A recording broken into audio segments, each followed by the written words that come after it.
I would say to you, we have kept the demonstrations peaceful. As I said a way back, the government cannot cope with peaceful demonstrations. They'll try everything. They turn around and talk about the cost. Well, as far as I'm concerned, if the police want their money back, they can go and see the Police Commission. They're the people that caused the problem.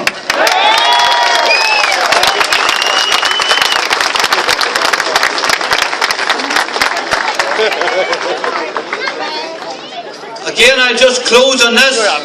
Last week I told you, be sure you're registered to vote. Make sure you have your forms in before the 27th of this month. If you haven't got your vote, well then you have no say and you can't complain.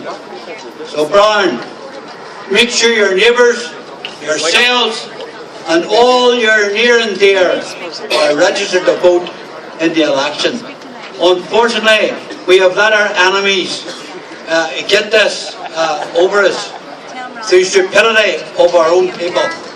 Let's make sure that we don't make the same mistake again. Thank you very much.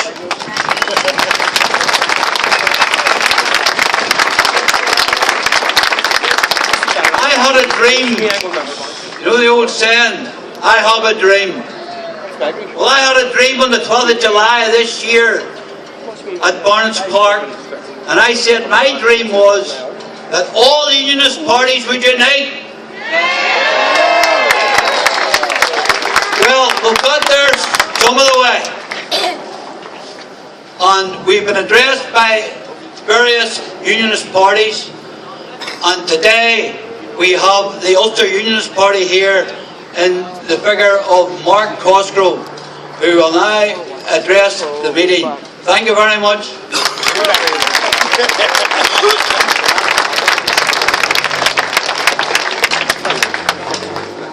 Brothers, sisters, visiting guests, fellow Unionists, it is a great pleasure to address you this Saturday afternoon.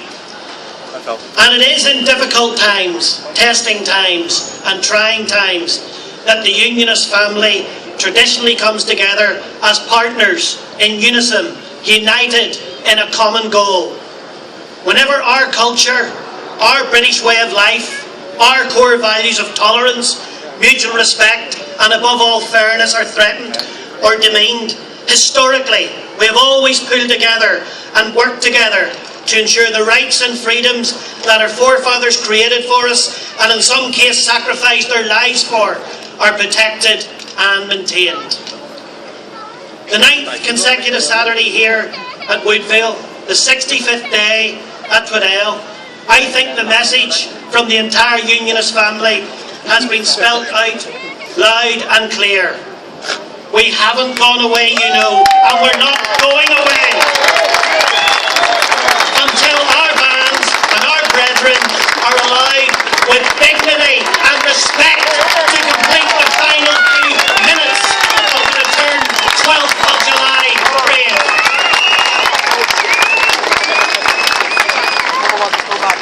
And I want to pay a heartfelt tribute to each and every person here today and those who come every Saturday. On behalf of you all, I would especially welcome any visitors we have here from any part of the kingdom or indeed the world. And to the army of volunteers who help run the camp at Twiddell, the people who make the tea and the sandwiches, the bands who march every night, the unsung heroes of the community supporters that are there every night through rain, hail or shine, fellow members of the Civil Rights Camp Committee that are living, breathing, sleeping and eating this protest. Such is their hurt and steely determination to see a fair and equitable solution to the ridiculous plight that the Parades Commission placed us all in with their disgraceful resolution over 2 months ago. Earlier this week, fellow Unionists, live from New York, the Deputy First Minister is just the latest member of his party to describe elements of unionism, surprise, surprise, in a very unflattering way. He said there is a tiny band of unrepresentative loyalists trying to drag the province back to the past. Fellow Unionists, far be it from me to second guess Martin McGuinness, but just in case he was referring to the protection, promotion and celebration of Unionist culture and fair and just protests such as this, allow me to respond directly to him from this platform. Were the 250,000 people that this time last year took part in or watched the 100th anniversary of the Covenant celebration in what was probably one of the largest cultural marches ever seen in these islands, part of that tiny, unrepresentative minority?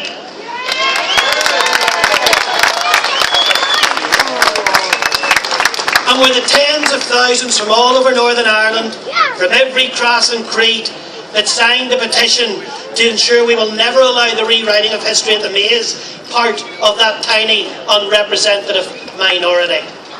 You see, fellow Unionist Republicans are used to their spin being taken hook, line and sinker by the media, and they're genuinely shocked when their way of presenting things are challenged. If they say that the hundreds of thousands of ordinary, decent Unionists who feel genuine, real and deep hurt at the lack of mutual respect, they accuse people like me and other political colleagues of a lack of leadership. Their theory goes something like this: their Irishness and its component parts, which I fully respect, are just who they are, and if they can only talk nicely to the rest of us, we will simply forget about our Britishness, and enough of the softer Unionists will then be happy in their united island of equals. Let me from this platform today, fellow Unionists, spell the real truth out to any who subscribe to that warped version. Firstly, it shows how little you understand the pro-union people of this province. My Britishness, my love for my country, our non-sectarian values, living in one of the most culturally diverse countries in the world, where people from all races and creeds are treated with respect. My Britishness pulses through my veins every minute of every day, of every hour. And so does my pride in our British culture.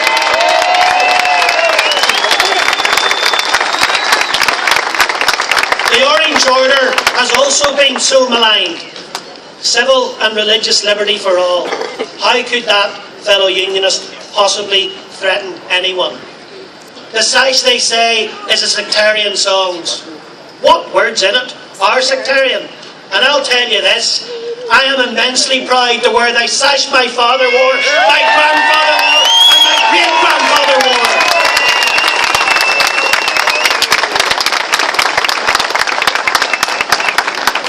Mr McGuinness, Mr Kelly, my Britishness, fellow Unionists, our Britishness is a non-negotiable fact of who we are.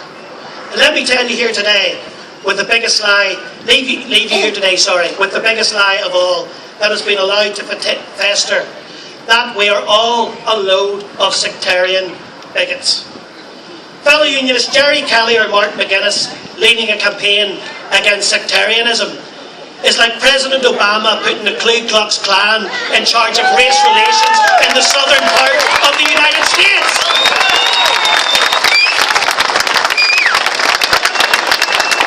It is all part of their spin to try and make people think that their terrorist campaign was a noble war against the British occupation of the 6 counties. Conveniently, fellow Unionists, airbrushing out of history the horrific, vile, sectarian reality. And we were meant to trust these people with the storytelling at the maze? Martin and Jerry, you and your comrades tried and failed to ethnically cleanse entire areas of our border countries.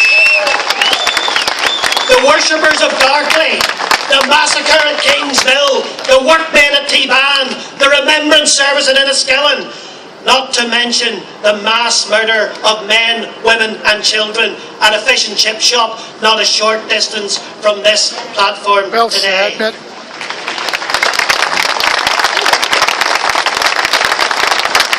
Raw, naked, evil sectarianism with not a so-called legitimate target in sight. These are the people that want to lecture unionism on leadership and combating sectarianism.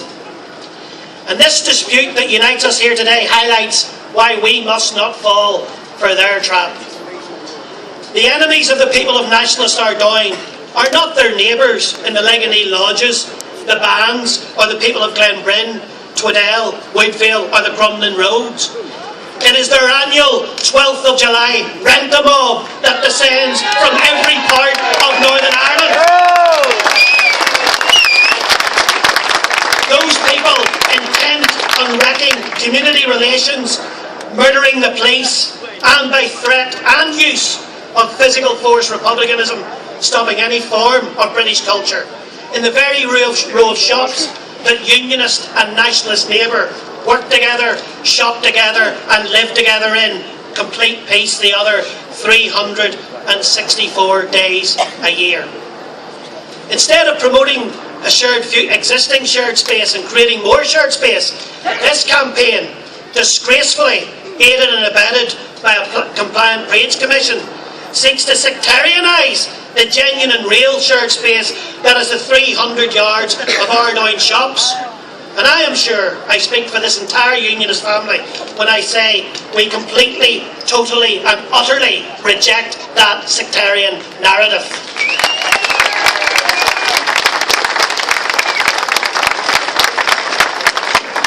We demand that this type of segregation and sectarianisation of the Crumlin Road is defeated and that our lodges and bands are allowed home with dignity and respect. We reach out our hand in genuine and real friendship to those in the nationalist community who want to create a better Northern Ireland, to build community relations, to show mutual respect and tolerance for their unionist friends and neighbours, and we in turn offer the same. The Deputy First Minister, fellow Unionist, said this week with regards to the post-May's decision relationship that he was in problem-solving mode. I don't know if any of you heard him say it. Let me talk directly to him from this platform here at Woodvale today. Instead of focusing on the divisive May's plan, why not try to provide some positive, constructive leadership here in North Belfast, which will have a transformational effect on community relations across Northern Ireland? Why not try to work to begin the long process to rebuild community relations following your decades of terrorism and your years of adversarial street politics, the outputs of which, fellow Unionists, both communities have to live with and by which we are gathered here today? Your party and mine and others are next week going into the Haas talks to reach agreement over several contentious issues. What a more positive mood music would it not be to those talks if you and Jerry Kelly would publicly call for the 3 lodges and bands to be allowed to walk home next Saturday, free from a Trades Commission determination. Now that would be what I call real leadership and real problem solving, instead of pandering to the divisive nature of dissident Republicans. The Ulster Unionist Party founding principles back in 1905 where we asked no more than the right of equal citizenship within our beloved United Kingdom. I passionately believe here today that this statement and those values under which our forefathers of Carson and Craig defeated the Home Rule Bill are as important today as they were 108 years ago. Fellow Unionists, united we stand, divided we fall, our cause is just, and together we will prevail. Thank you.